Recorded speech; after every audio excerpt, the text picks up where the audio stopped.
Hola, muy buenos días para todos. Mi nombre es Eduardo González Chicarelli, Portfolio Manager en Inon Capital. Como es de costumbre, el día de hoy vamos a compartir con ustedes los principales focos de volatilidad que están teniendo impacto en los mercados financieros a nivel global, para así darle paso a revisar los principales eventos que podrían marcar la dirección de las bolsas esta semana del 27 de junio. Comenzando con los movimientos de mercado, luego de múltiples semanas consecutivas de retrocesos generalizados, finalmente las bolsas globales cierran la semana pasada con excelentes retornos. Si bien la incertidumbre global en torno a la problemática de la inflación y los riesgos de recesión siguen siendo elevados, el mercado en el corto plazo pareciera haber entrado en un modo en donde las malas noticias son digeridas como buenas. Comento esto ya que en los últimos días el mercado ha tenido que asimilar una serie de datos económicos que definitivamente apuntan a una desaceleración económica. Sin embargo, el mercado ha preferido interpretar estos datos como un catalizador en el corto plazo para ver una Fed mucho más dovish o menos restrictiva.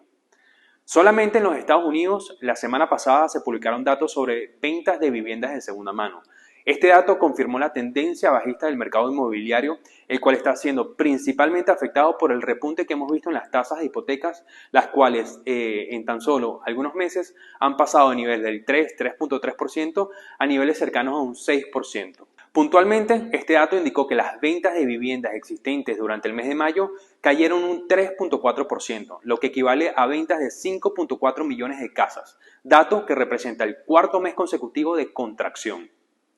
Por otro lado, en los Estados Unidos también se publicaron los datos de PMI tanto a nivel manufacturero como a nivel de servicios, estos correspondientes al mes de junio. Acá los datos, aunque se encuentran en el territorio de expansión, lo cual es bastante alentador, decepcionaron al mercado ya que estuvieron por debajo del consenso de los economistas. Ya por último, la semana pasada cerró con la publicación tanto de las encuestas de las expectativas y confianza del consumidor hechos por la Universidad de Michigan.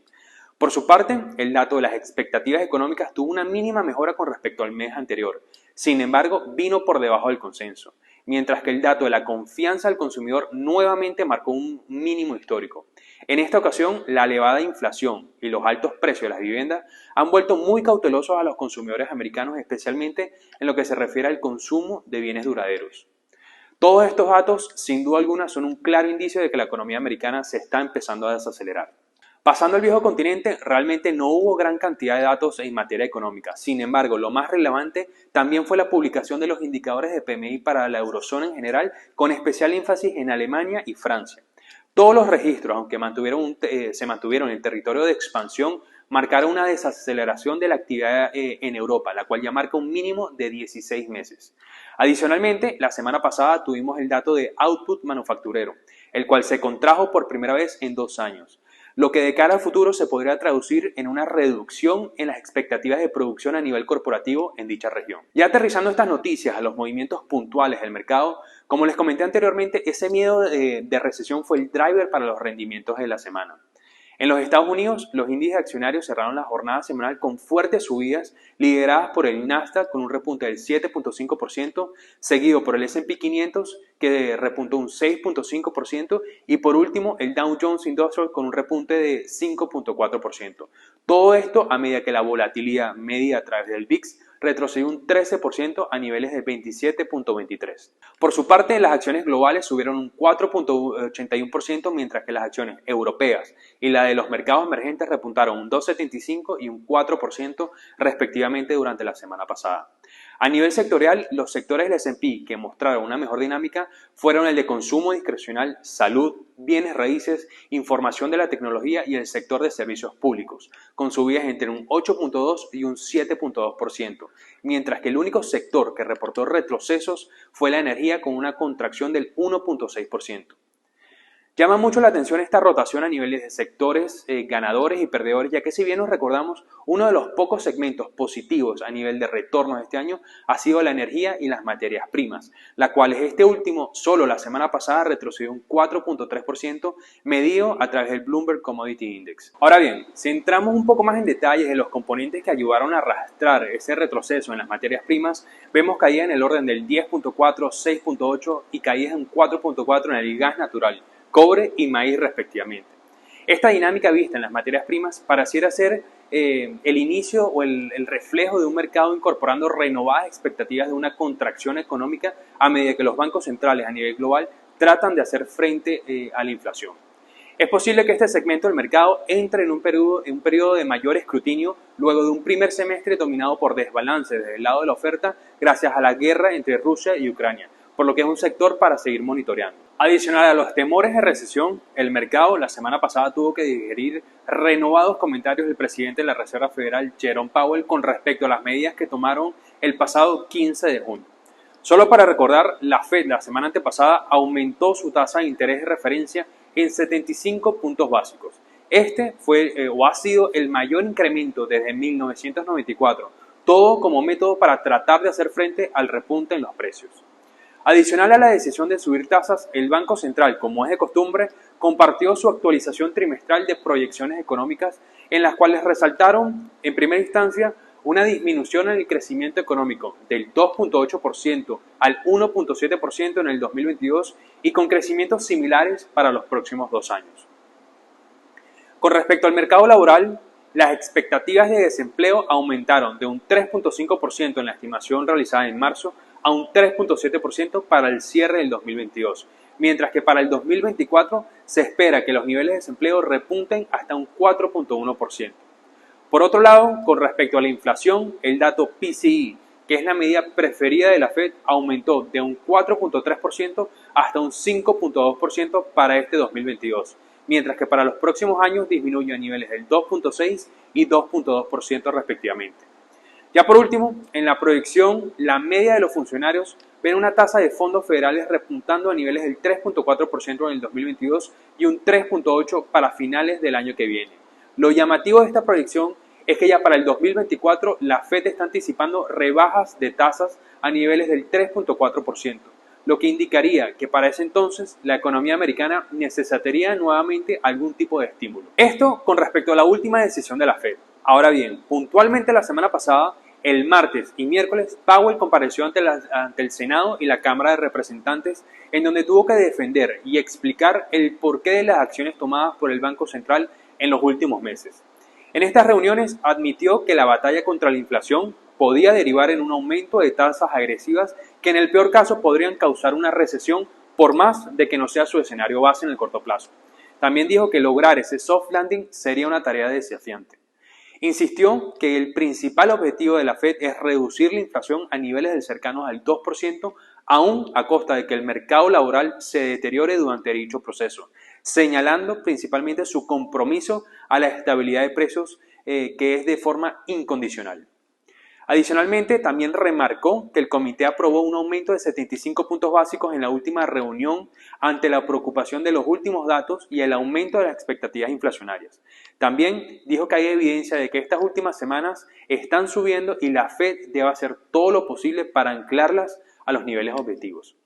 Con respecto a las tasas de interés de corto plazo, Powell dijo que todavía están en niveles muy bajos y que podíamos esperar movimientos entre 50 o 75 puntos básicos en las próximas reuniones de julio y septiembre. Teniendo en cuenta estos comentarios, el mercado ha tenido que nuevamente ajustar sus expectativas de alza de tasas, por lo que ya se descuentan 8 subidas de 25 puntos básicos, lo que dejaría una tasa de fondos federales al cierre del 2022 entre un 3.4 y 3.5%. Ya para finalizar, con estos comentarios de Powell, queda más que en evidencia que el Banco Central más grande del mundo subestimó los efectos inflacionarios causados por las políticas monetarias ultra expansivas de los últimos años y en especial del descontrol fiscal y monetario del 2020 y 2021. Dinámica que lamentablemente se está viendo exacerbada por los factores exógenos como las crisis energéticas y la guerra en Ucrania. En definitiva, todo apunta a que la Reserva Federal va a tener que continuar actuando con agresividad para lograr reducir la inflación, por lo que ese llamado soft landing cada vez parece como una opción poco probable, y más si nos basamos en la evidencia empírica de contextos pasados. Ahora le daré paso a mi compañero Stefan Ruetziger para que nos cuente qué podríamos esperar para esta semana.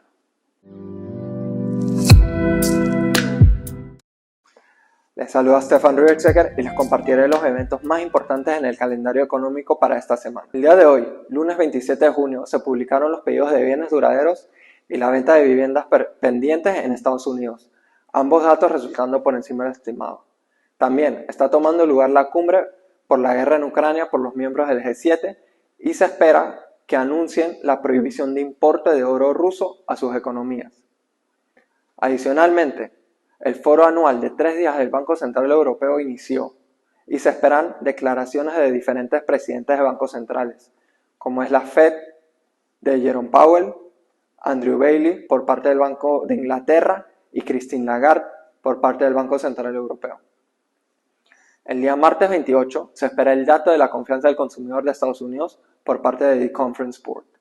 El día miércoles 29 se espera que se confirme la contracción del 1.5% experimentada en el primer trimestre en la economía norteamericana. Adicionalmente, tendremos datos PMI en China, la producción industrial en Japón y diversos datos como el PIB, la tasa de desempleo y ventas minoristas en Rusia. Finalmente, el miércoles tendremos la cumbre de la Alianza Atlántica, en la cual sin duda el tema principal va a ser la guerra en Ucrania. El jueves 30 se reunirá la OPEP virtualmente y se espera que aumente la producción a niveles prepandémicos. Sin embargo, debido a la incapacidad de algunos países como Libia y Nigeria de aumentar producción y las sanciones impuestas a Rusia, la producción real será menor. También ese jueves tendremos el índice de precios PCE, el cual es la medida favorita de la Fed para medir la inflación. Finalmente, el viernes 1 de julio tendremos el PMI manufacturero de Estados Unidos y tendremos los datos de inflación tanto de la zona euro como de diferentes países de Europa y de Reino Unido.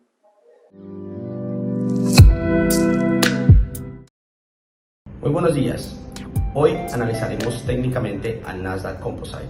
que como sabemos mide el comportamiento de aproximadamente 5.000 compañías normalmente ligadas al sector tecnológico. Este índice tuvo una apreciación la semana pasada de más o menos un 7%, alcanzando su segunda semana positiva de las últimas 12. Retomando el análisis técnico que realizamos el 16 de mayo, el Nasdaq Composite se acercó al promedio móvil de 200 semanas, que vendría siendo de romper a la baja el canal descendente y el 50% del FIBO mencionado, su próximo soporte clave, el cual adicionalmente coincide con los mínimos de septiembre y noviembre de 2020, señalados aquí por la línea punteada. Podemos evidenciar que efectivamente en velas semanales el índice cayó hasta el soporte clave que en ese entonces mencionamos en su promedio móvil de 200 semanas en azul. Un mes antes pudo recuperarse parcialmente tras tocar la parte baja de este canal descendente en negro que se ha formado desde noviembre del 2021 a la fecha, pero no logró superar este lateral en rojo que también señalamos en aquel video como una resistencia importante a sobrepasar, el cual respetó desde diciembre de 2020 y junio de 2021 e ingresó en él nuevamente entre mediados de enero y finales de abril de este año,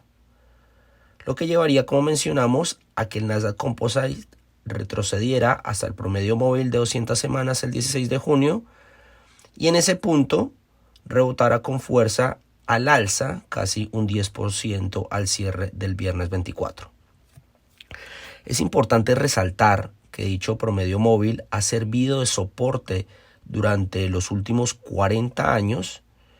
y solo lo ha vulnerado considerablemente a inicios del 2001, un año después que estallara la burbuja de las .com, y en la crisis financiera hacia septiembre de 2008. Por el contrario, a mediados de 2010, agosto de 2011, inicios del 2016, en el cuarto trimestre de 2018 e inclusive en marzo de 2020, en el peor momento de la pandemia, el sector tecnológico en general ha respetado este muy importante promedio móvil de 200 semanas, por lo que consideramos que este podría ser un nivel de recapitulación del mercado en general, tal como lo fue precisamente en marzo de 2020, resaltando vehementemente el podría ser, ya que somos conscientes de los retos que aún enfrenta la economía norteamericana y en particular el sector tecnológico en un ambiente inflacionario y de alza de tasas como el que vivimos actualmente. Para terminar, y ya en velas semanales, las próximas resistencias a las que se enfrentará el índice posiblemente durante todo el segundo semestre del año son los 12.000 puntos, donde se encontrará al promedio móvil de 50 días, acá en negro, la parte inferior del canal lateral en rojo hacia los 12.555 unidades y un rango entre los 13.586 y los 14.255 básicos aproximadamente, donde se ubica la parte superior del canal descendente en negro, el promedio móvil de 200 días en azul y la parte superior del canal lateral en rojo que ya hemos venido nombrando en varias ocasiones. A este punto estaríamos hablando de una subida de casi 35% que incluye el ya 10% de avances del 16 de junio al cierre del viernes 24. Bienvenidos al video de análisis mercado semanal de Inon Capital. El objetivo de este video es brindarle información relevante para la toma de decisiones. Recuerde que este video tiene el único propósito de dar una información y opinión que puede cambiar con nuevos eventos, por lo tanto no debe ser tomado como una recomendación de inversión. Sugerimos antes de tomar una decisión de inversión, tenga en cuenta su perfil de riesgo y en caso de requerirlo, buscar asesoría profesional, la cual Inon Capital le puede brindar.